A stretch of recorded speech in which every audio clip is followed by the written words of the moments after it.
পারলে বিচ্ছে দেবো।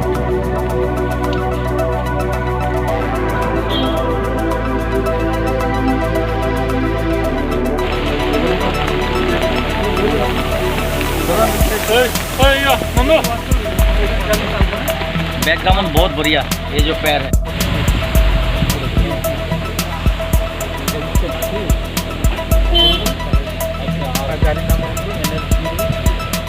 গাঁজাগুলো ধরা হয়েছে, জায়গাটার নাম হলো 41 মাইল আন্ডার মুন্দিয়াকামি পিএস।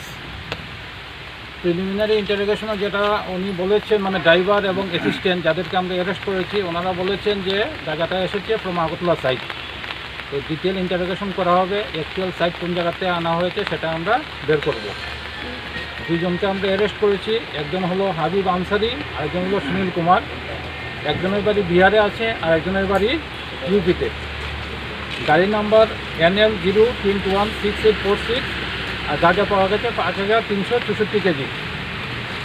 আর বাজার মূল্য তো আসলে বাজারে তো বিক্রি হয় না, কালো বাজারের মূল্য 5 কোটি প্রায় 30 লক্ষ টাকা। স্যার কী গাড়িতে করে নিয়ে আসা হইতেছে? এটা একটা গ্যাসের বুলেট, এবং আপনারা জেনে খুশি হবেন এটা ত্রিপুরার হাইয়েস্ট গাঁজা ধরা হয়েছে। এই গাড়ির কোনো পারমিট বা কিছু আছে? পারমিট এটা আমরা যারা আছে গ্যাসের তাদের সঙ্গে আমরা যোগাযোগ করব। ইনিশিয়ালি যেটা জানা গেছে এই গাড়ির পারমিট নেই, এটাকে বোধহয় ব্যান করা হয়েছে, তবে আমরা দেখছি, এটা আমরা অফিসিয়ালি চেক আপ করবো।